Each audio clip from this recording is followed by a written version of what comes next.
back, ladies and gentlemen, to the ESL Pro League. So we're on to the second match of the day, or technically the third if you want to get down to it. But it's Virtus.Pro up against FaZe Clan. Yep. Or FaZe, I'm not sure what we call them these days. FaZe Clan was the original name, but they've changed a couple of times. But formerly Gamers 2, if that's not confusing, Gamers 2 just played, who are formerly Titan. It's a little merry-go-round that really happens confusing. every now and again. It's going to be on Train and Barrage. Now, statistically, these are good maps for Virtus.Pro, but Virtus.Pro kind of wet the bed a little bit at Leipzig and really haven't played a great deal over the last 3 months. Yeah, definitely. Yeah. I mean, they wet the bed first and foremost with their veto system because they somehow decided to leave Dust 2 against Mouse Sports, which is probably the worst map for VP and the best map for Mouse. But they've been saying for months that they've been working on their Dust 2, man. Doesn't matter. I mean, it literally doesn't I don't even trust them at this point because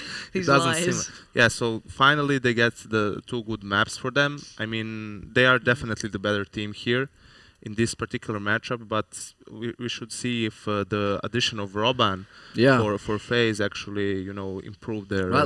That's the big announcement today. We've heard that he's been there a while, but he's announced officially now. Yeah. What do we feel he's going to bring to the table? I mean, this is it's an old 1.6 guy, but what's going to happen? I mean, it's kind of tricky because Robban he was an in-game leader 1.6 towards the second part of his career, but he had in SK most famously he had players like Getright, Forest, Delpan, FaZe, so they were playing a bit of a loose playstyle. He would allow those players to do what they feel like doing, something similar to what Fnatic does now. So he's not really some sort of a master tactician, like A was for MTW. So I definitely a really experienced player, definitely a lot he can bring to the team, but we have to wait and see how much they do improve tactically. Well, yeah, it's the same thing that we kind of discussed when it was like Legia and a couple of the others were like in-game leading for these boys, and it's like, how much would they listen to this guy? Like, will you respect them anyway? And Robban's a big name. There's no disputing that. He's got a big name to carry it. But if he does kind of encourage that looser playstyle, it actually may work a little better with the FaZe guys as well, because they're not like the most super regimented team in that. They've got so many superstars that can just kind of go off that you kind of don't want to just like hammer them down to this one playstyle. Like, if they're feeling comfortable or confident in the way they're playing or doing something, you might as well leave them to kind of do it and then just kind of tame them in, I can imagine. So I have to see how it works out. I don't think we'll see like a massive difference just yet, but I think it's just more for me, this whole matchup is how much is still in the tank for Virtus.Pro at the moment. Train was a great map for them. You suddenly saw Neo, who had been pretty quiet for a while, really finding massive form on that. That was the one map where he normally played like on CT, just supporting on the B site with Taz over there. He just kind of roamed around, and he was incredibly good at it. And it was like, suddenly you're like, okay, Neo's found something here. But it's like, has that now dissipated because it's been so long since we've seen them actually really competing on that map? I mean, they were one of the better teams out there when Train came out. They were delighted that Train was back in the rotation. I mean, the other map is Mirage as well, which is also, a good map. old school map for them. But how do they do with the young upstarts that are FaZe these days? They're pretty cocksure of themselves. You certainly could say that about Makalele. But what do we think? Well, the problem is, I mean, you can never underestimate a team like FaZe because of the individual potential, their individual skill their players have. The problem is that, most of the times that by itself is not enough. You need to have some sort of a structure, something you can fall back on if things don't go your way, and that is what FaZe has been lacking so far. So we don't know. The last time we saw them was at Leipzig. It's been 2 weeks since then. Robban has been coaching them for a couple of weeks now, even before that. So maybe they had enough time to implement a couple of new things. And as I said, I still think that VP is the stronger team. It should be. I also want to just briefly hit on how much pressure is on these guys. 700k is a big figure. That's a big number to suddenly go on them. The professionalism has to be like up a notch right now. To be fair, like I know the FaZe, like some of the FaZe management and how they approach it. They are kind of like not they don't put a lot of pressure, but I know they have a mentality of if you're not winning the event, you don't get to act like winners. There's very much that mentality there with them, to my understanding. So I think it's not a bad thing to have people not actually put pressure on them, but to keep the the mindset in the right place. That you guys are here to win, right? This is how you play now. You've got to turn up, be that professional that we're paying you to be like. It's good, but then again, some of these young players might feel that pressure. You've got some kind of older hats in here as well. I guess you've got Fox coming in, and obviously Taz on the other side as well. So I think you got a nice mixture, but I think there is a level of pressure now to be added to this FaZe lineup. Yeah, and it was, from what I've heard, or if we were to believe PR, Fox really wanted Roban in there, so maybe they will take some good notes from him. You guys at home, don't forget to check out the Score Esports app as well for all your score stats and information. That is on the iOS and Google Play. You can find it over there. So, that said, let's get the games underway. Let's get over to the casters. It's Anders and Semler. Thank you very much, guys. And yes, it will be kind of an interesting game. Both these teams, I think, have something to prove. I don't know. I can understand that they wanted to take a break on the VP side, but if they had like a month and a half or something like that where they weren't doing anything, so how about we just make it like half and half? Like half break and then half work, not all break. No, but all break is good, and it's just like, get back to work before the tournament. You know what I mean? Like, maybe play a little bit before you go into the tournament. Here's the problem, right? If you spend the month and a half just having a break and just chilling and not worrying about the game, then you also forfeit the right to later on use the excuse to say, well, we play so much, we don't have any time to practice. Like, well, you had the time and you didn't use it, so now what? Yeah. It's screwed if you do, screwed if you don't. No, just don't spend like for what is like 5 or 6 weeks not doing anything. They had quite a long break. You're right. They had quite a long break. There's no getting around that. As you guys can see, map record. FaZe definitely struggling on this map, and Robban, yeah. If he's going to be around, I don't think that he's had enough time to really have an impact with this team, or to be able to go over all of the. There we go. To go over all of the maps, No, you're going to be focusing on Inferno. You're going to be focusing. On the more common, like old school maps, not the new train, right? I don't know what Robban's personality is like at all. Oh, this is not. This is not live. No, this is not. Live. Or at least they we've been shooting. But this is where I'm a little skeptical, right? What's Robban done apart from play like, face it, I guess. Well, so I don't mind that they're bringing in someone to be like a hype person. Like, you could definitely have someone who has like a lot of authority in a team without being like a tactical genius, but just someone who is like assertive, and someone who will tell them, if they're in a slump or something, who'll be like, your guys are getting out of this now. It's time to put in the work, time to be serious about it. You may have lost the first map here, but it's the best of 3. So now, like if he could be that sort of person, I'm fine with that. I don't think you have to have a tactical superstar as like your coach. I don't think that's a requirement. You can go quite far just having someone who is the other thing. But I don't think we've seen that yet. I'm not asking for a tactical superstar, Anders. I'm asking for somebody who has some experience in CSGO. Somewhere at the level that you're competing at, I right? would even be okay if they didn't have. I could literally be fine with them picking someone up who never even touched the game, who was just a good like team leader, who just understood leadership, and would be able to sort of propel them. I agree. It would be better if you had someone who did both. This is all ideal world speculation, though, because the reality is, Anders, if you don't like dealing with these players, dealing with the tier 1 players, if you don't have any experience in the game, that player isn't going to respect you. That player isn't going to say, "Oh yeah, I should really listen to what you did because you achieved all of this." Right, but obviously it must be possible. He's just like, actually, I'm if like you one of the best in the world. Look at the sports world. It's not like your coach in the sports world will be like, "Well, if you guys aren't playing, then I'll go on the pitch instead." This is totally different. Yeah, but because what power does Robban actually have in that team? Well, that's what we don't know. That's what I'm saying. I don't know what his personality is like. We know how it is with other teams, right?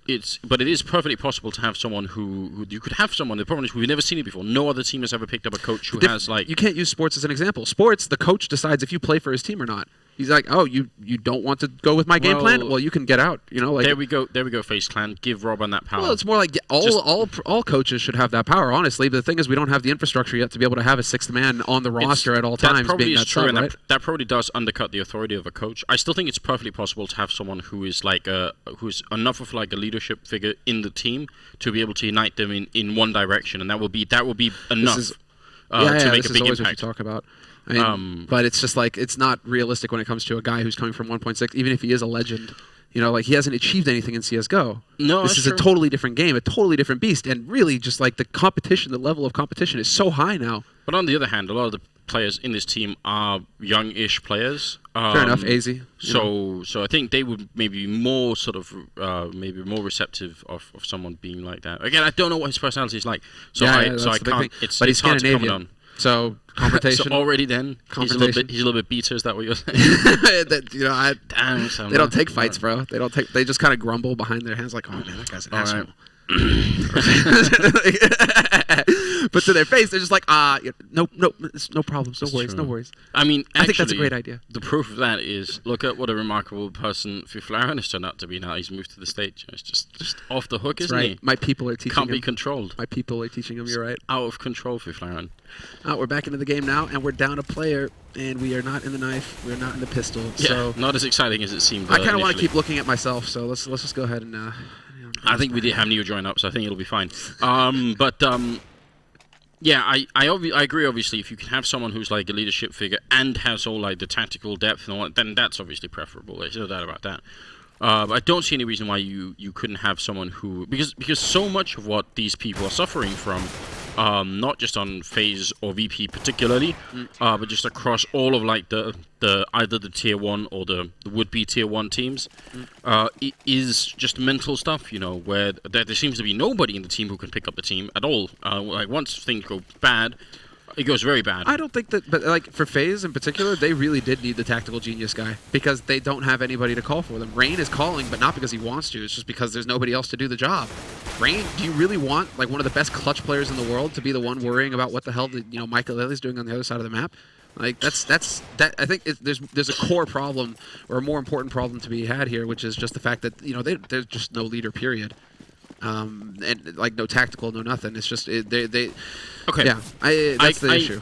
I definitely can see that point. I somewhat agree. But suppose you did, if you really wanted to go mad and say, okay, we won't have that tactical leader. What we will have is the 5 superstar lineup. Sure. Then and they do have that. That was the original argument. They definitely do have that, and they definitely also have proven that it's possible for them to have 4 out of 5 and sometimes 5 out of 5 superstars all play really well at the same time, and then they just crush teams, right? Sure. They've proven that can at least be done. Not all the time, and when it doesn't work, it's miserable, right? But when it does work, it's pretty impressive. So if they want to continue with that sort of philosophy of Counter-Strike, what they at least cannot have is have sort of 3 out of 5 or even 2 out of 5 of them feel like they're having sort of an off day and they're not really feeling it, right? So then they do at least need that one person to say, suppose Robin is like this superstar leader and just comes in and says, you know what, this is it, like it's all on this and that Friday Night Light stuff. Exactly. So to me though, Anders, and I know we always, well, just to have another side to the argument though, the Friday Night Lights approach doesn't work. You need to have the fundamental approach, in my opinion. Like you need to have the strats that you can run, that will work. You need to have some kind of read on the opponent, even if you guys aren't hitting shots. Go back to a strat, just keep running that strat because you know what needs to be done with that strat, right? Whereas it's like if it's too wishy-washy, it's really wishy-washy to be counting on people to be hitting headshots all the time, and then it's just like you're going to give this speech, and then it's like, yeah, we can do this, guys. Yeah, I mean, I think it has an expiration date. That kind of a team will have an expiration date. You're more of a Californian than I am, bro. This is some straight up LA Hollywood shit. I've been to California like 3 or 4 times in the last a couple of months, so Dude, I'm ready. I do actually love being in California. I can't explain why. I just do. It's the land of fruits. It's just everything. Granola, basically. It's everything. It's just it's the whole atmosphere. It's not the wild traffic place, so man. much, but I know. I definitely don't miss a car. Having to use a car every day, or traffic, or commute, or any of that.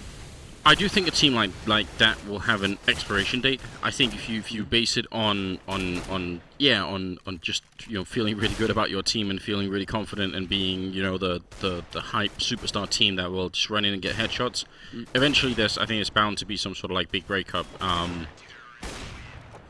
But I still think right now in the current Counter-Strike landscape, it's worth it to put together a team that will only be good for 6 months if they could be really good if they could become top 3 in 6 months. And even if they break off of that, you've still made your money back. You're still good, right? So I don't know. I by far and away prefer tactical Counter-Strike, and I think it's more fun, and I think it's more it's the better philosophy in my opinion. It has more longevity. More longevity, and it's more fun to watch, and it's more interesting and everything else. But I don't want to rule out that someone else could come up with like a different theory that could technically work, but then you need to employ the right people, and then we come back to the whole idea that we don't know what Robin is like, so maybe he's the right person for it. That is the real question mark. I'm really curious to see I mean, I think 2 weeks is a bit too short a time to really get a big impact from adding in a coach like that, because especially if you're going to be really listening to how this guy wants to set everything up and all, that's a lot of work. You have to have a lot of time to just devote to getting on a server, knocking out maps, figuring out the, all these little details, basically. All that takes so much time. Yeah, there you go. Wow, Jacob. Guy has his knife, and you still take a shot at him. That is like Counter-Strike, honor code thing, isn't it? No shame. This man has no honor. But yeah. Who do you think is going to win this on Train? I think VP should just power through here. I mean, Rain's on the clutch. Rain is really good on Train, but I mean, if VP VP are that team, they have that established. I mean, they have Cuban. We've seen the results there. Well, yeah. I mean, they have somebody who knows the team well, who knows how to interact with them and how to keep them focused, and they always seem to have a fresh way to approach the game after a time off. So I'm hoping that VP, they're going to be able to find themselves. They've got the firepower. Or at least there's like a structure rather than just FaZe, who really are the 5 aim stars, and then you kind of hope that they'll be able to get something done. Yeah, I just have to favor VP, dude. Just more experience, a higher quality team right now at least. I feel like for both these teams are in the tier of this tournament where you feel like there's absolutely no guarantee that they will qualify in the top 4, right? Right. Yeah. It's at a point where there's so many questions to be answered. You feel like, I don't know. You feel like Fnatic might be the only team right now who you'd feel really confident throwing down with. Because even look at Astralis, normally I'd put them in there, but they've been playing 4 games in the last 2 days, and they've lost half of them, and some of them in ways that they shouldn't. Yeah. Cash, I think, was maybe somewhat predictable just because their CT side is so mystifying. But that overpass map against Na'Vi was obviously ridiculous. Well, guys, it looks like we're going to go ahead and throw it back to the analysts. We have a delay coming up here with the servers, so should take just a little bit to get sorted out. But in the meantime, let's go ahead and listen to the silky Serbian voice of Yanko. Just Yanko's going to talk. Just as well. Yanko. We could do that. We could arrange that if you like. With Yanko. Yeah, just so there. Is this another pocket me, Samler? Like my voice will put you to sleep. Is that it? It's the opposite. It turns you on, right, man? Yeah, so they're obviously doing a server swap around. We found out the second they threw it over, they've changed it around about twice now since they've been filling. So we thought we'd buy them a little time. Poor old Anders is coughing and spluttering right now. No, he's not. He's just eating another cookie. It's fine. To be fair, we've had Subway cookies, and they are delicious. They are. They're over there. We'll get you some. Don't worry. There's none left because Semler's ate them all. What? Are you serious? Yeah, Semler's ate loads. Similar. He keeps halving them just to make it look like he's not eating loads. Well, it's a good thing we went back to the NVIDIA analyst desk. I know, right? I know. For some analysis some deep about stuff. cookies. So let's talk deep stuff then. No. You got to now. They were just talking about obviously FaZe, talking about a lot of the pressures on them, as we kind of started off on, and the professionalism. We could say the same with Virtus.Pro because they're contracted up for however long. At some point you just get what's the word I want? Just bored. I don't know. I mean, these guys have been especially think of Virtus.Pro. Obviously, you've got the new guys, if I can call them new guys there, because they've been there for 2 or 3 years now. But you've got guys that have been doing this for a long, long time. It can grind you down. I mean, I don't think so. Knowing these players a bit, especially someone like Taz, I think he doesn't. Still has I mean, the passion. Obviously, it's always good to be able to live off of play Counter-Strike, but he's there to win, to compete, and so on. I think that the hunger is definitely still there. Well, it was one of the videos. I think it was Valve did. Where they went around to these players, and got to know the families and such, and how these people are away from gaming as such, and how important it was to his life. And it's more just how competitive Taz is as a person in his nature, and how much he wanted to compete, and how much it started being I want to be the best in my region.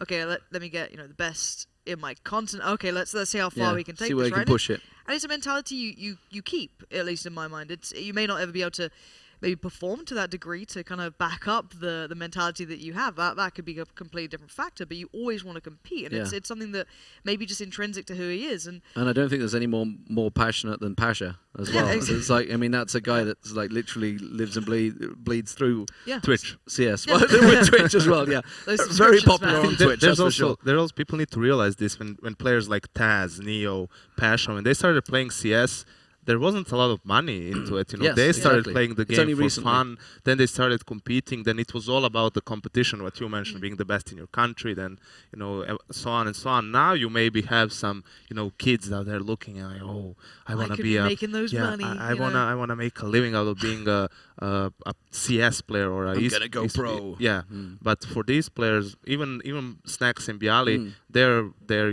for the competition mostly. So what went wrong with you? I realized So that mean, man. I'm not good enough, and Oh, Oh, way to be that guy! Jesus! how do you feel now? Oh, I Lee? know, right? You feel bad now? It feels pretty good considering the stuff you hear say when we're off air. I'm pretty fine with that. To be around. I don't know what you Pretty mean. fine with that. The anger and aggression maybe got the better of you. Who knows? But okay, let's also talk about FaZe. Obviously, they are a young, hungry team. They were, as Anders and Semler were talking about a moment ago, they were the original superstar team that was put together for Kingwin days, and then obviously shuffled along to Gamers 2, and now into FaZe Clan with some really big salaries and transfers in there. Obviously, a very hungry team, but like the pressures on these guys, these young guys, effectively, is enormous. I think for right. So while they're winning, while they're great in front of the public, they have a great fan base. They're good That's at building it, up yeah. that side, right? They're very good for the social great media at that side. way, right? So when everything's going well, they have a perfect environment to thrive in, right? So you see players like Makalele just like bounding through. He really does like vibe off the feedback he gets. He's one of those players that is weird to look at because it's like, how do I even formulate anything as to how to kind of calculate that, right? It's hard to keep that in mind. But this team has so much potential, but it's like when it goes bad, can they ever rebound? Do they, because superstar players aren't known for the cool, calm mentality, Go right? quiet and sulk. Yeah, it's literally like polar opposites. When it's good, they're great, but when it's bad, how bad can it be? So that's what I'm looking to see is, how long does the honeymoon period last? Does it ever stop? If it does, how well do they rebound afterwards? Well, we will see, ladies and gentlemen, because they are about to go live, hopefully. So Anders and Semler, take it away once again. Eventually. There we go. All right. I feel definitely so ready. You threw in with VP, but I did. And I'm getting questions about it on Twitter, man. People are just like, I'm all about the FaZe. FaZe up. Yeah. That's right. what it's all about. Yeah. So doing all the hand signs. I don't know. follow me on Twitter. The thing is, exactly. The thing is, the heartbreak that I suffered from watching VP play in Germany was just too much. I haven't got over it yet. Yeah, no, but yeah, VP should be able to come back from that. That was a one-off for them in a reality check. I think because before that, it's always this sort of thing where you're talking about getting this leader that's going to get them all going at the same time, right? Virtus.Pro coming out of the holidays, you had a couple of them like Taz and Neo who were busting their ass, getting ready for the tournament, playing a lot. Then you had a couple of them who just weren't doing anything at all. So hopefully these past couple of weeks they've had some time to get their heads back into it, start grinding again, all of them. And they'll get up to a level where it isn't just like two of the players who are expected to do all the work. Everybody's going to be on the same page. That's why I'm putting VP ahead, because I think that their peak is a bit higher than FaZe. Well, I mean, we're about to find out. They are going to be playing 2 maps, obviously, and should have more or less everybody ready on the server as well. I'm wondering if it's going to make a difference who starts on what side anyway, but we should be having the knife round coming up at some point soon. I'm just thinking, like, how does it work? It's like this. You gotta get the third thing in there. Yeah, exactly, right, like that. Yeah. Boom. That's how it is. D-Man approves. Yeah, I kind of like that. Like it's obviously a little bit silly, and it definitely gives you like some sort of Call of Duty feel, isn't it? Are you referring to it's like Call of Duty culture, gang culture? Is that it? Like, is that where we're going with this? Have you ever seen if you've ever seen those Call of Duty Rage films? Then sure, it's amazing. It does feel a little bit like that. It is amazing. I love watching those. Actually. Especially because half of them are 13-year-old boys or something. It's just like I've seen a couple where people scream at Hastro from Envy, where he's just he's in the back behind his team, behind the Envy COD team, and people are just yelling at Hastro, and he's just on, guys. He's actually being remarkably reasonable, but I mean, Mike's a very reasonable guy. But still, it's it's been interesting. I've been watching a couple of those videos just for the fun of it. Dude, Hastro is like the Zen master, though. Like he's progressed past that in his development. You know, he's no longer affected by these worldly issues. You know, these godly issues. See, that's what I thought as well. But now I'm wondering what would happen if you go back and find like videos of Hastro playing, because this is like older Hastro. What was young Hastro like? Was he like the mad trash talker? I could see that being the case. I could see that happen, actually. He's a big guy too, Hass. You know, if he stood up, you'd probably exactly. be like intimidated a little bit. Yeah, I like that. I think maybe Call of Duty takes it too far with the vitriol, but I do actually kind of like when people trash talk and sort of shout at each other. I think that's just good fun. We do have the night finally done with, and Virtus.Pro will win it, so they get to start on whatever site they like, and we're going to go into train here for I guess technically a best of two, because the next map going to be Mirage as well. First time we see both these teams play in the Pro League. Well, just to touch on that real quick, that is a bit of the problem. We have to have booths because you want sound insulation. Yeah. But then because of the booths, the teams can't interact anymore. Yeah. Which is why some of these lands where it's like, frag bite, whatever, where the teams can shout at each other and they can hear it, right? And get it. There's another level, they get in their opponent's heads. It is true, happy are you happy? I'll remember Taz saying that, shouting that at happy. Yeah. Rest of my life. I actually think that is a really, really fun part of the scene and of the game. Obviously, the sort of the general community sometimes takes it a bit too seriously and feel like they're not professional. Yeah, but I actually think it's hilarious. So I hope to see more of that in the future. Maybe there's a way to construct that. Maybe interlink the booths with like a everyone in one big booth. I'm down, bro. Screaming at each other. The problem is that's always the problem too, right? Where it's like if it's Sweet on Sweet or Sweet on Dane, they can understand each other as well. Yeah. So then you're calling strats. It's a little bit tricky. But then there's another layer, you're fake calling strats, and then you're actually typing out the real strat. That's right. Rush A. Fresh bait. Some next level stuff. As long as they can't physically touch each other and throw things at each other, I'm alright with it. Yeah, generally speaking. Well, I'm not sure what the pause is, but obviously we're just waiting on. So I think Robin is still in the on a team here instead of on the spectating side. So. He is, in fact. Does he know how to join the spectating side? That's a good question, actually. I think it's like, what do you do? Coach mode? Something like that? It should pop out. But, I mean, that should happen when the server gets reset, shouldn't it? Or when it rolls over for the pistol. You would hope. You would think. There's a little bit of an active discussion going on over here. Oh, we don't know. But, I mean, once we get into the game here, I'm looking forward to seeing how well Snacks is going to be doing, actually. Yeah, he is kind of like the linchpin, isn't he, for Virtus.Pro? Plus I feel like he has to be playing at a consistent level. We got to remember as well, at some point, at the end of this month and the beginning of the next one, Katowice is coming up. And that is a tournament that VP, almost more than anything else, has to be ready for. Mm-hmm. That is obviously going to be huge, and it was obviously where they won their major. Yep, they are a major winning team. They are a major winning team, and that home crowd there is going to be super hyped for them. So it's very important, I think, that they get ready for that. I will just straight excuse everything that VP do from here until then if they actually play well in that tournament. Big words, Anders. I remind you, Pasha plays on this team. Yeah. Do you really want to go down that route? I know I'm saying I'd be ready to sort of just wipe the slate clean if they can play well at that tournament. That'd be fine with me. All right. I mean, I would love it too, right? That first time, the major 2014 Katowice, when they won the whole thing, it was like the Cinderella story. It was the perfect story. Well, what was interesting about that, I think, was that going into that tournament, everyone was saying, we've been playing VP in practice, and they're scary. They're so deadly. We don't know how to deal with them. Every team you asked, I mean, even like a year later, every team you asked, people would say, well, I say a year later, nearly a year later, everyone would say, the one team we don't like playing is VP. They're weird. They're really powerful when they show up, and we don't know how to stop them. So they're explosive is the main thing. So I don't know. I hope to start. I want to start hearing those rumors again. I agree, dude. I mean, it would be. This is why they're always a threat, is because VP they can flop like they did at Leipzig, or they can just cave your skull in and win the whole thing. I mean, these guys are always so good. They have such a high ceiling. So but it is always a bit of a gamble. Which VP are we going to get? I do like to see that Snacks is going for the kid as well here.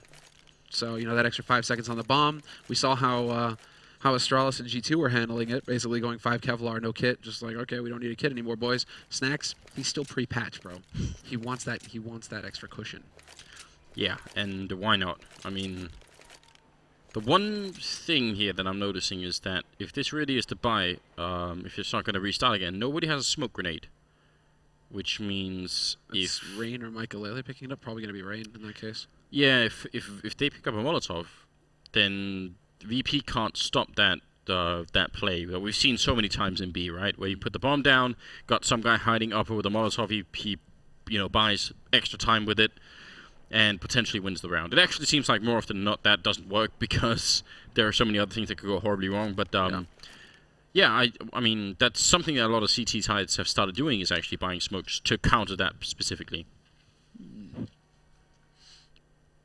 I'm still Rain and Michael not having it. And I think you're right, if anyone on this team would be buying it, it'd probably be Rain. It's probably going to be Rain if he's calling still. And that's always the question mark again. But I haven't heard anything to the contrary. I don't think that it has changed up. Pretty sure that Rain is still the one calling the shots. So, man, they're just chilling. Rain showing us that he's got good mouse control there, following the lines. Scream used to do this a lot as well. Actually, that's true, though. Some sort of tick. Yeah, Scream, well, it's just like get that mouse warmed up. He would, I remember when he would be chilling in T-Spawn Cash, he would just be sitting there, like, tracing the boxes, basically. Going around the boxes, just to, get his eye in, basically. I mean, it's a smart little thing that you can do. Just to get sharpened up, get your head in the game. Still curious. I mean, at this point, I'm wondering, is it like, are we waiting on a player in particular? Is that what's going on here? I mean, we're not getting any updates here, so. No, I guess we will. It'll be a surprise to all of us. Okay. I'm sensing in the chat on Skype that someone's saying it'll be very soon. So oh, it's just a coach issue, so it should be live very soon. It's a coach issue. Yeah, I mean, we've got 2 cheerleading coaches here. Get them out. Get them out. Get them out, and let's just play the game. Who knows? Maybe it'll be different. If the coaches are in, Oh, okay. Sorry, Cuban's got some experience, but yeah. So they should be on posting any second. Of course, we are sorry, but it is kind of alright. We've been pretty much on schedule though. We've been trucking along nicely today, so we should be decent for time anyway. And obviously the next map is Mirage, so that's a map that we know VP play well, and should be strong on. So I don't want to see too much hesitation on that map. that's also that can also be a very tactical map, which is a lot of fun to watch. But that's really going to put Rain and the boys to the test. Really, are they going to be up to snuff? Are they going to have enough variety in how they approach the map, or are they just going to be looking for headshot aim duels everywhere?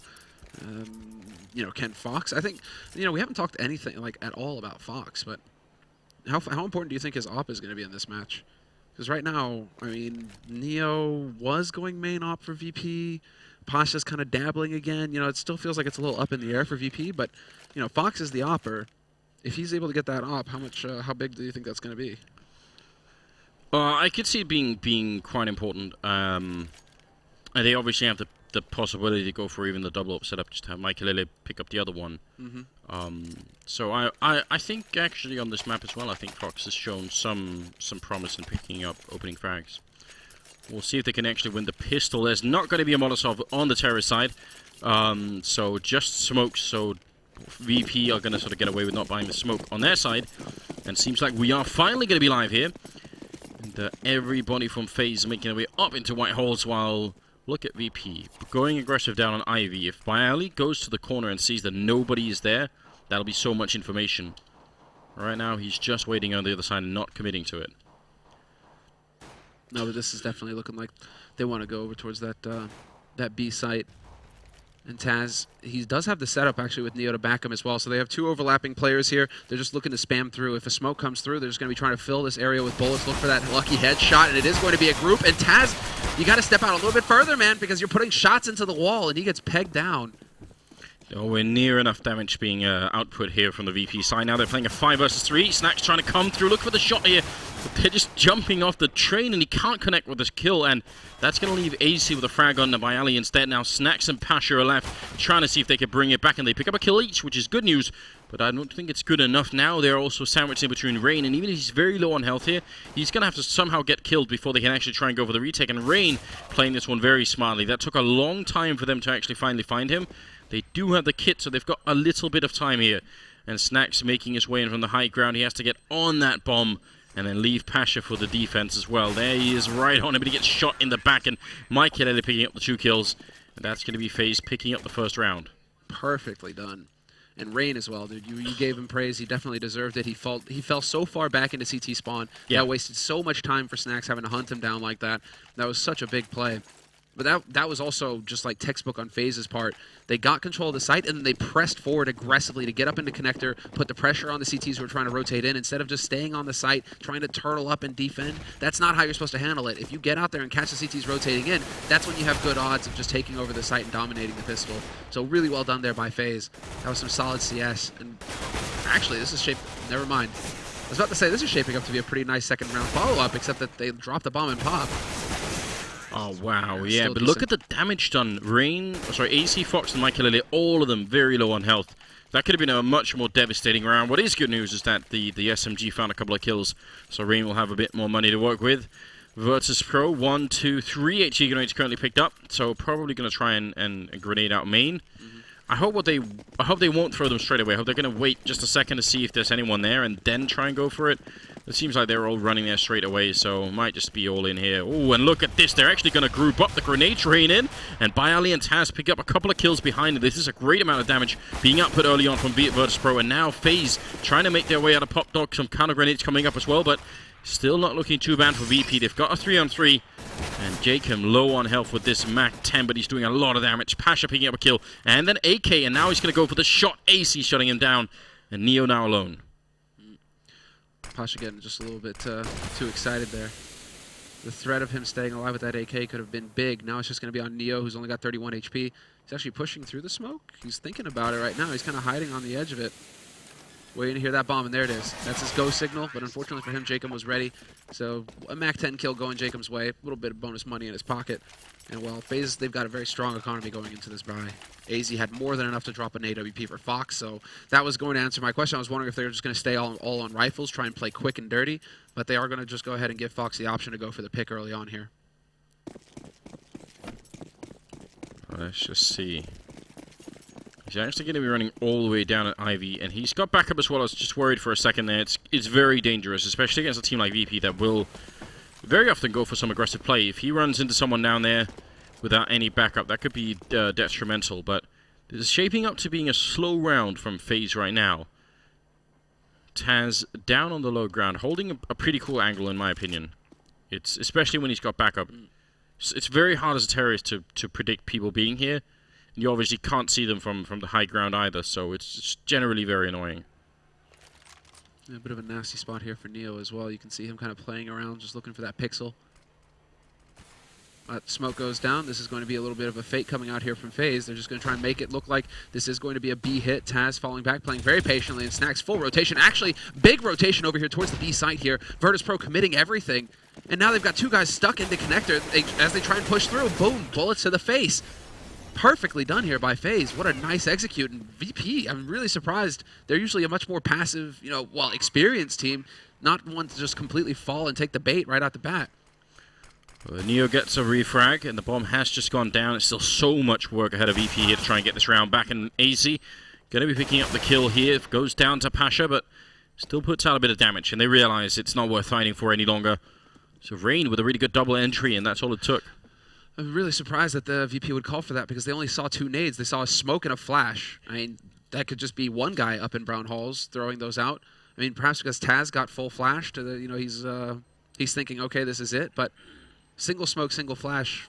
Yeah, I'm definitely a bit surprised that they just over-rotated massively like that. 4 players over to B immediately. This is VP. Sometimes they have a tendency to do this, though, underestimate their opponents, because perhaps they're thinking, FaZe, like I was saying, may have like a lack of tactical depth. And they are, a lack of tactics, so they're probably expecting some more straightforward play from FaZe, and so they're thinking, okay, well, there we go. The nades are going on the B. It's got to be a B play, right, guys? That might be, that's going to come back to bite VP if they keep that up. Well, because they save a couple of rifles and they have a little bit of money here, they're going to make some sort of buy work on the CT side, but it won't be too impressive just yet, and they desperately need this round. FaZe Clan off to a really good start at 4-0. The traditional setup for VP still just leaving one person inside of the B-bomb site. And no real attempt at CT side aggression yet, right? No one is pushing up the slope at B, no one's pushing Ivy. They are playing close to main, which I think I definitely like that. In case there is another execute coming out, then this position for Bayali and Snacks, even checking main like this, I love it. Yeah, that's some thorough play. Now it comes out of patience here. Pasha, he just doesn't need to peek. Just play the angle and wait to hear some footsteps, wait for some kind of big play to come out here from FaZe before you start going for the peek, because that AWP could be waiting for him on the other side. They should know that Fox has it still. So that's some information to go off of here for Virtus.Pro, but they are taking a very passive stance here, VP, across the board. Not even holding close to B. They start out by clearing out by getting some map control, pushing a main like that. They start out aggressive, but now as the clock ticks down, 40 seconds left, they've definitely fallen pretty far back onto the sites, not wanting to give FaZe an early entry frag and make things easier for the T side. There's literally not a single grenade left on VP, so all they could do is look for shots coming through the smoke. There's a lot still on FaZe. This is going to be a very, very difficult hold here, which is why it's a bit of a shame that Snacks actually fell back, because he could have been there at least flanking if he had actually gone into main. Now, it's going to be just a straight defense here. Rifles versus all of what's coming in, and Jacob opening up with a great shot there. Neo in the back lines, it's just a scout, so not even going to work. Snacks goes down to Michaelele, and Pasha and Bayali are left, and AZ even with a perfect angle here takes down Bayali. And this is just a destruction of VP here in the 5th round. Yeah, they're just getting beaten up. Right now, nothing seems to be working for them whatsoever. I mean, here's the thing. When Snacks goes and takes a look into main as Pasha's trying to save this rifle here and going to be unsuccessful, the dangerous part of that peek is right when he steps in, right? When he steps in, they could be in a corner, or they could be sort of, counter-peeking.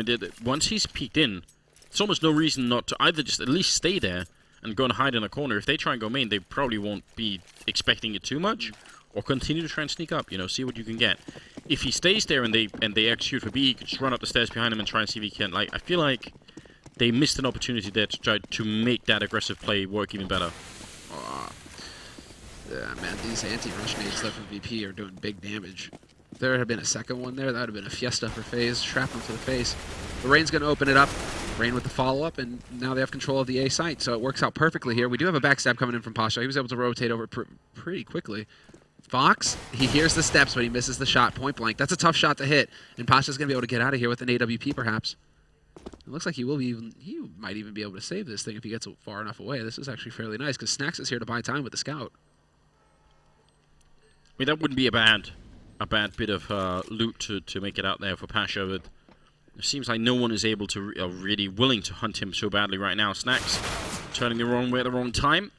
Gonna end up going down, and now it's all on Taz and Pasha, and I think mostly on Pasha to just save this AWP. Yeah, he shouldn't peek. If he's peeking right now, that's a big mistake. Can we go to Pasha real quick? Jacob still died, and Pasha picking up a kill, so only 2 people making it out on the FaZe side for a 6-0 scoreline here. This is do-or-die time for VP. They've got to put an end to this madness. Pasha's going to hold on to the AWP. He's not going to pass it off to Neo. Okay. So let's see what he's capable of going toe-to-toe with Fox. Pasha, he has woken up a little bit. I mean, he's top fragging right now for Virtus.Pro. Some low-impact frags, though. Nothing like really huge that have really opened up rounds, so might be a little misleading. Really just feels like VP, they're still cold. Like, we're not really seeing what we expect out of VP whatsoever here. And Snacks already getting picked off at Pop Dog. And now we're going to have to double peek here. Pasha, he takes the bait. Now he shouldn't re-peek exactly, because now that gives Fox the angle. So yeah. So now down 2 players for Virtus.Pro. Which is such a shame, because this is finally a round where VP are showing us that they know how to go aggressive here. I mean, look at Taz's position. It's beautiful. If the other people out in the courtyard hadn't died, then someone was probably going to be peeking Taz's angle. and it could have definitely worked out. Counter grenades coming up, and again, it is a really powerful grenade coming out of Neo, but it's just too late. He's alone in the bottom. Well, he's not quite alone, but very nearly against 5 members pushing in here. And Neo going to go down. Bialy doing a great job getting a triple kill and actually bringing it back to a 2-on-2. He can't pick up the kill, and now it's all on Taz here. Coming up from behind, and they are already looking that way. Fox on the other side puts up a smoke. He's got the health advantage, but can he stop them from putting down the bomb? It doesn't seem likely. No. I mean, he could just wait out that smoke, but that flash gives it away, the fact that he's still hanging around here. So he manages to find a smoke. He's actually going to be able to throw one up. And now let's see. I mean, the Molotov gets canceled out, so that's just a little bit of a boon here for Taz. Might have just a little bit of an edge to work with, but his own smoke is actually working against him. Now he has to just charge through. Somehow Michael misses that shot, but he has no idea where the second man is playing from. This is all on Fox. Fox has every advantage at this point. It's up to Taz now to worry about all of these awkward angles on the A site, and where the bomb is planted is basically telling Taz, okay, you might be in connector here. And let's see if Taz looks right. He does, but this time Fox doesn't miss the point-blank shot. 3 kills for Fox, clutch in the end, and a 7-0 lead here for FaZe. Wow. And, well, and imagine if Pasha had known where he was. Oh, sorry, Taz had known. Then he would have had the grenade to just kill Fox with instantly.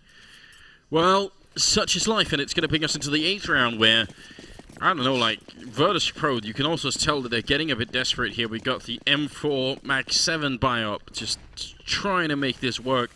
Bialy being fairly quick into Pop Dog here, and Taz on the other side. Again, going aggressive, and I don't blame him, but he runs right into Jacob, spraying through the smoke. All right, then.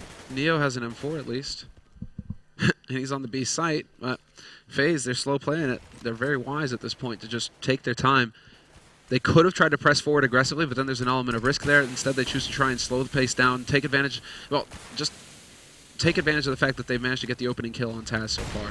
And so now they have the nade advantage. They have everything working for them here. So B site still open. Extra man has rotated over, but FaZe, they have all the nades for a full execute. They should be able to take their time and set this up.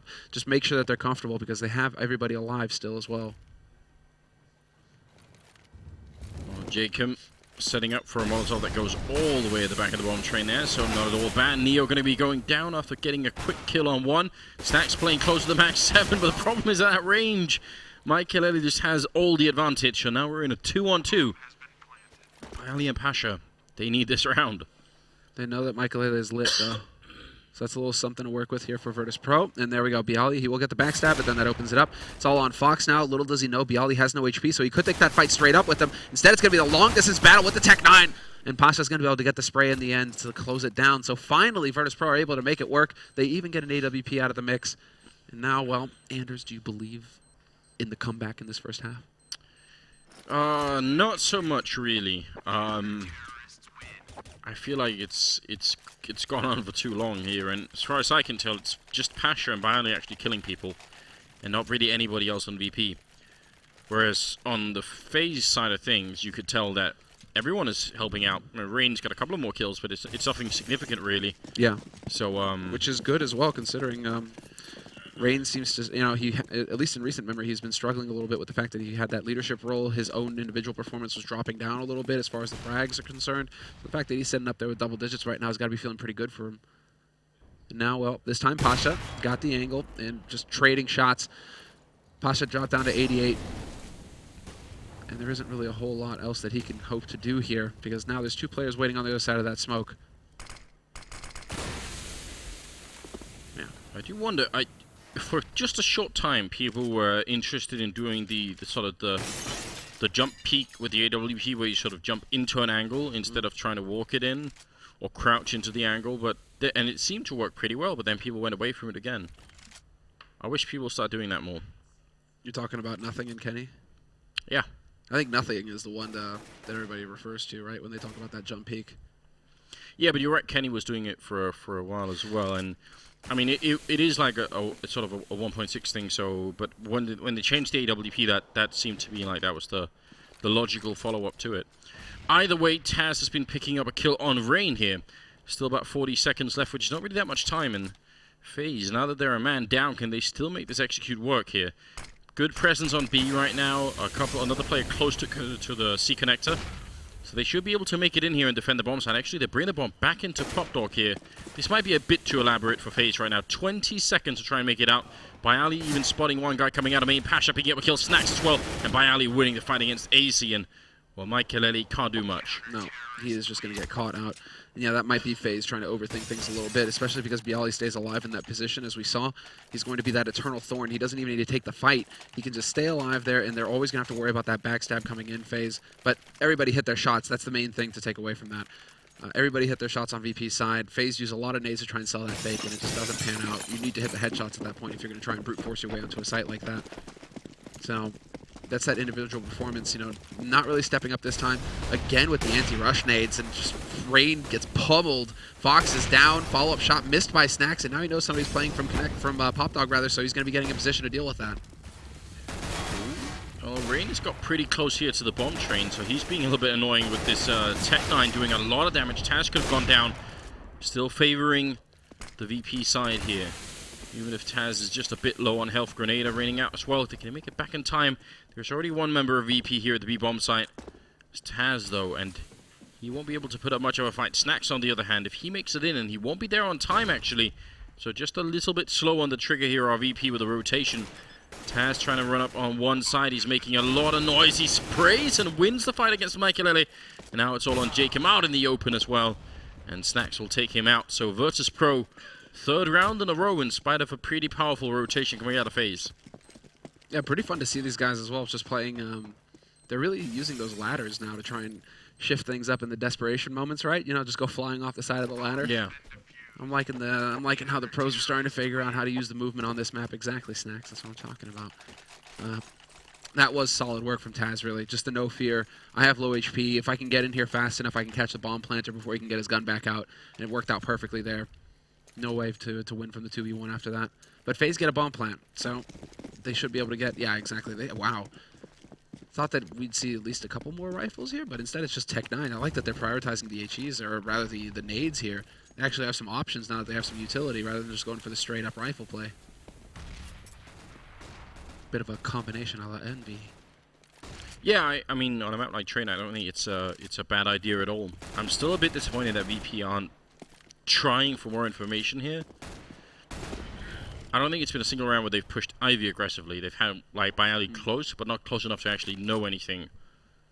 They do have a double stack going on to the B-bomb site, and maybe Neo could be the one to take a fight here early on against Michaelelli, who seems to want to take that peak.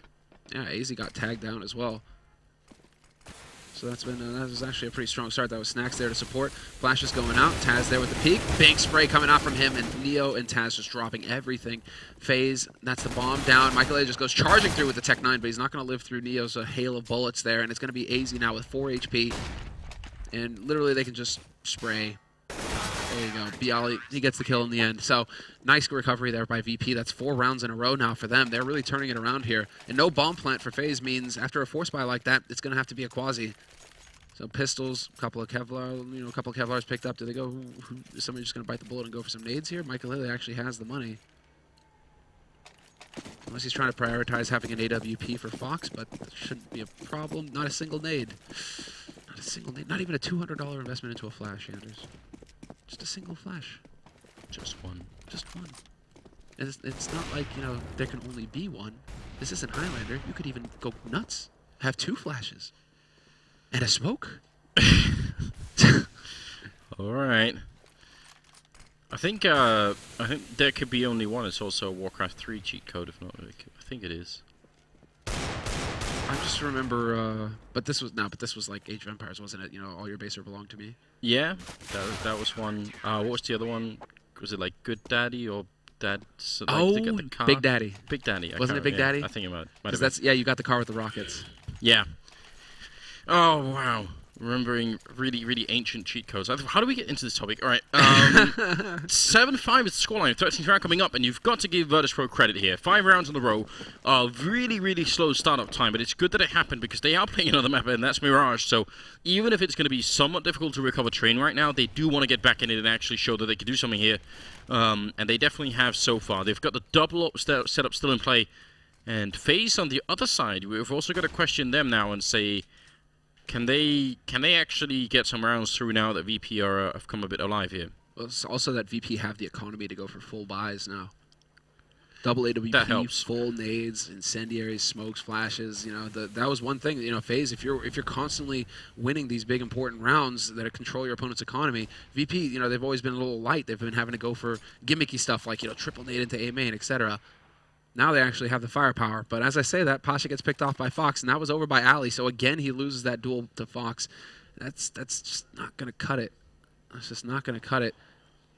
If Pasha's losing straight up to Fox, that's really going to hurt Virtus.Pro here. And a minute, well, 50 seconds left, and they have 2 nades left, 3 nades left.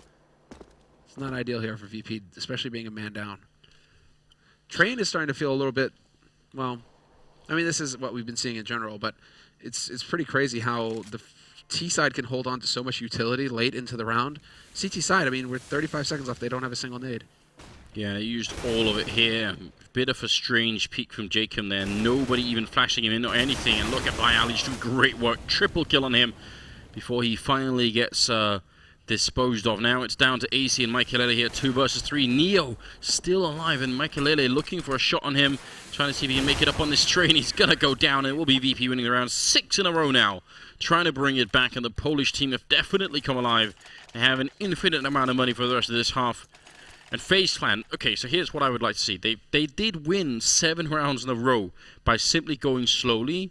Maybe it's time now that they've lost 6 in a row to say, how about we speed it up? Because they have the players for it, and this map does cater a lot to fast terrorist aggression, so...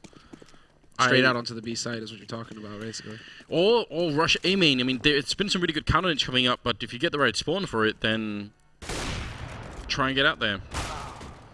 Pasha is just... I have no idea why incapable of not peeking. Why does he re-peek there? He just killed the bait. He saw this happen. It's like this is the 3rd time they use the same setup against him. And he just throws away the advantage by re-peeking into Fox with that AWP. That's going to be a little frustrating for Virtus.Pro. Especially if they lose the round because of it. Although, they still have the nade advantage here. FaZe literally only have a smoke and a flash to work with. So, at least VP, you know, they're down a man, but they do have an edge when the utility comes into play. FaZe really just have to hit some headshots when they go into the site. So, they have to do it the down and dirty way, the hard way. Still got 55 seconds here on the clock, and I don't know. Again, they're playing very, very slowly, and it seemed to work so well earlier on because they were able to fake out VP once with that big sort of that fake towards B. But since then, it's been just a lot less impressive, and I'm wondering if it's going to continue to work out for them. This time, they don't even have the grenades to execute anything at all. Fox and Michaelele are left, and well, Michaelele out in the open. It's pretty good spray control here. Just keep shooting. Eventually falls off the train and Neo kills him. So that's going to tie the scoreline at 7-7. And moving into the 15th round. Can we please have just one quick round here, FaZe? Yeah, just one. I mean, especially if you're going for a quasi, no plant. So they might be a little light on cash here. Yeah. It's just... So yeah, they are literally going Tech 9, nades, and yeah, just yeah, you're right, man. Like, change up the pace, go for the straight rush. I mean, they've had success with the duels over at Alley, but that's when Fox has an AWP. He doesn't have that now, so well, it is looking like it's going to be a quick smoke execute here, actually. Yeah, they are going to go for something like that. So at least we can see some speed behind this one. Wall of smokes coming up by Ali up on the train, which is a great position to be in right now. And Pasha back here with the AWP by Ali taking a fight. It's going to be Pasha to pick up the kill here. Still got 4 bullets and a chance to reload. That bomb is on position and will be going down. Jacob to pick up a kill on Taz as well, and the long grenade raining in, but now FaZe just have to hold on to the round and see if they can get that 8-1 finally. Great pop flash in, and by Ali set up by a teammate to get that kill. Oh, Neo right through the wall, and that's going to be Jacob going down as well. Neo wrecking FaZe in the last round with a triple kill, and that's going to be VP making it to 8. What a way to finish. 8 rounds in a row. What a ridiculous first half on train. Yeah, what is this? 7 in a row for FaZe, then 8 for VP. VP waking up, getting an economy, more importantly, finally being able to chain a couple of rounds together where they could afford some nades. And once they had the nades, once they had that double up set up, it all just worked out perfectly for them, despite Pasha's best efforts. I mean, this is really solid work. And yeah, this is the kind of teamwork that you really need to be seeing out of a top-tier team. That kind of, that's just elementary, right? This though, that's art. Just no scope, wall bang headshot.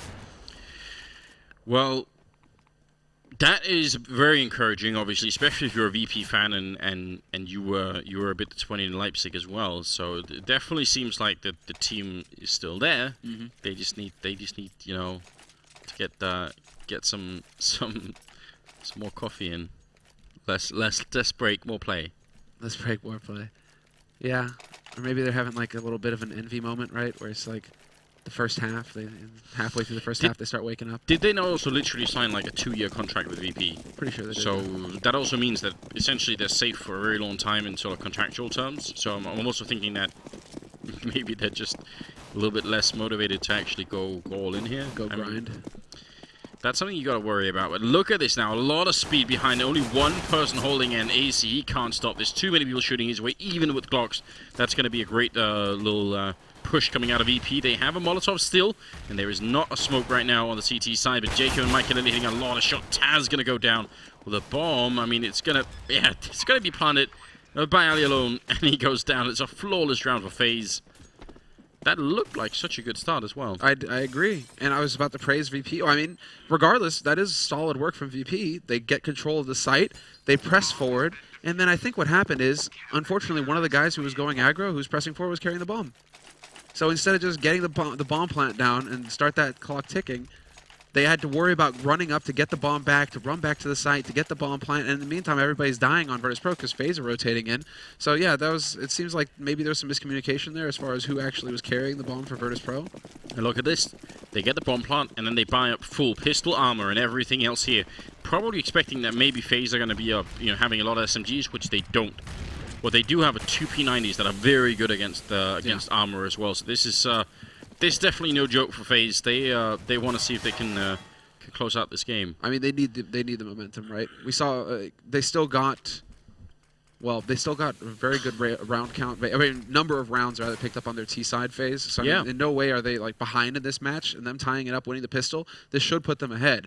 It's VP now who have to figure out a solution here to battle back in. So going for the Hail Mary kind of force buy here early on. That's a potential solution. They just need to come together and actually get an execute going here. And it does look like they want to wind up on that A side eventually.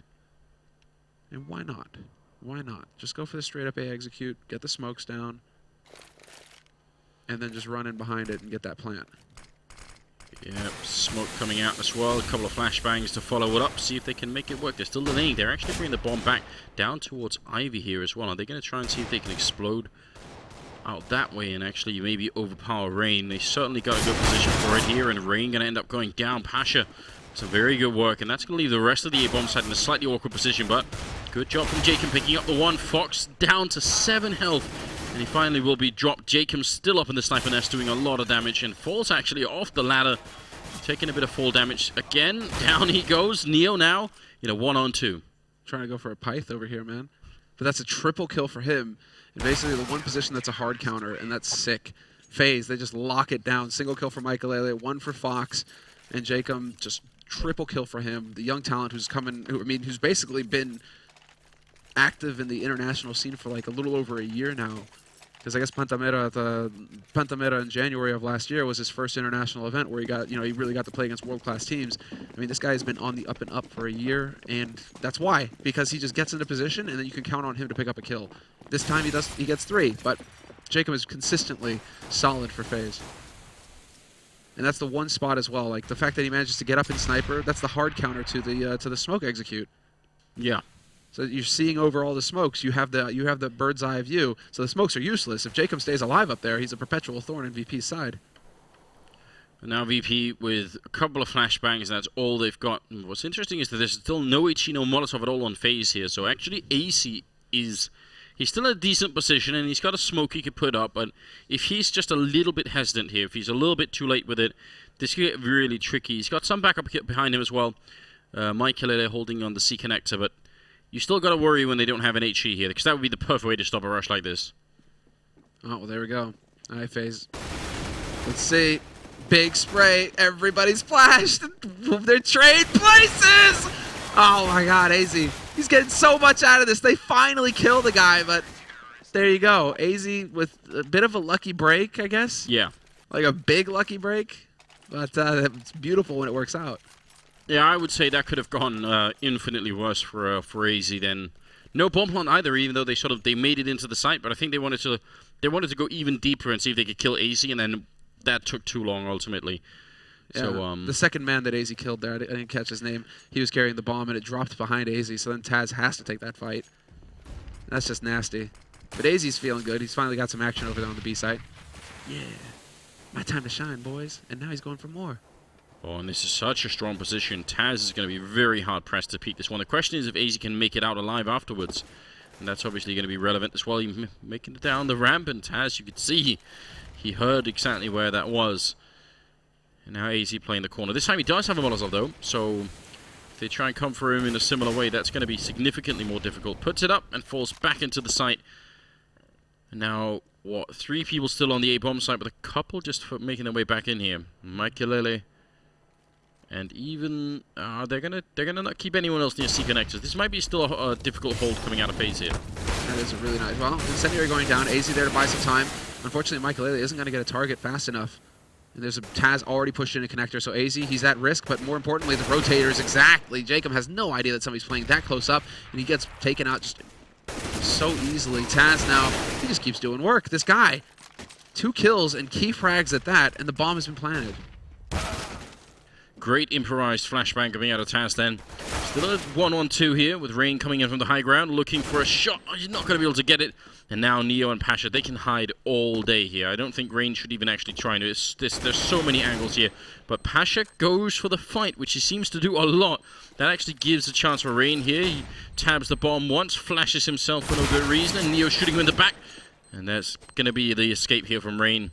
Neo, I don't think he'll be going up with a bomb. No, he's going to live as well. So close there in the 1v2. I wonder if there was some miscommunication on between Michaelele and AZ as to the position of Taz.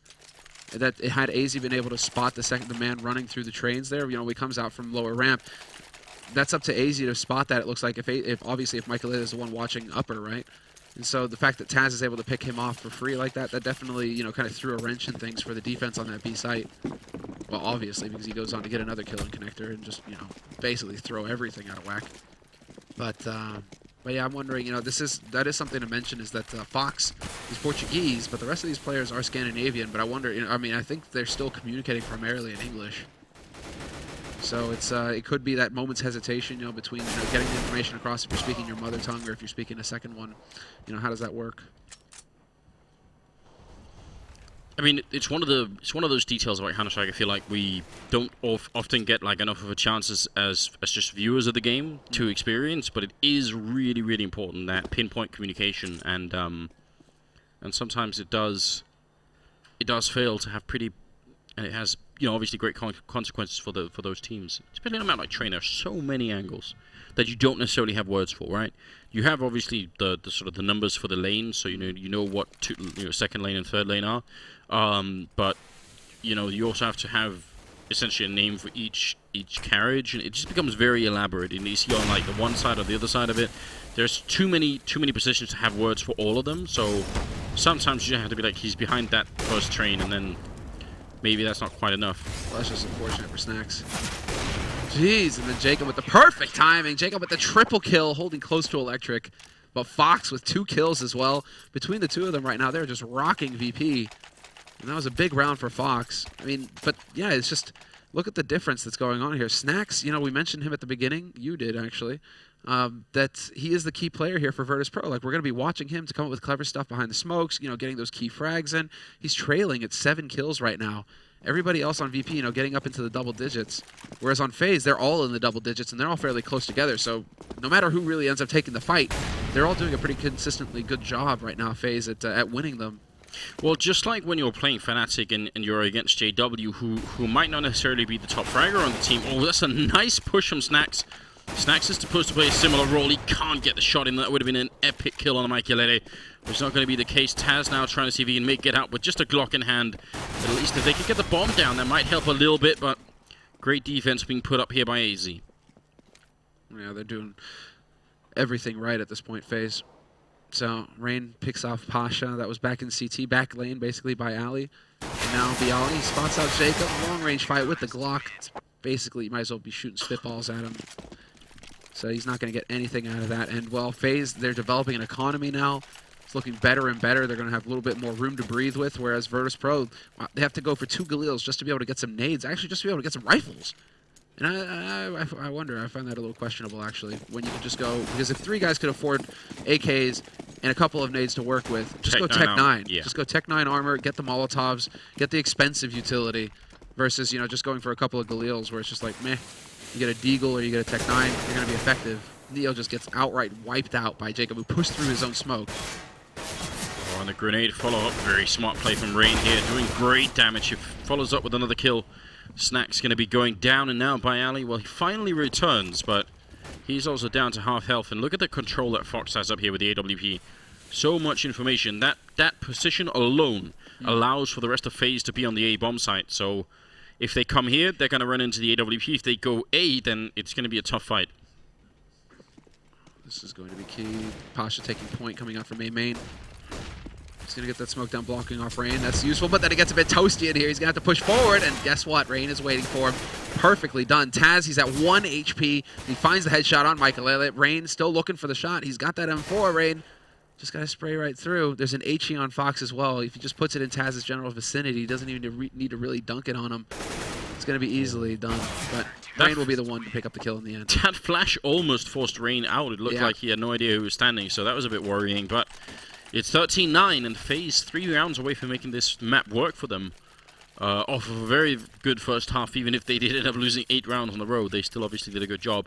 And VP, what is the answer going to be? They do not have money this time. They do have 4 smokes, so it seems like the investment here is simply to get the bomb down. Oh, I'm loving it, man. FaZe, they're looking really good right now.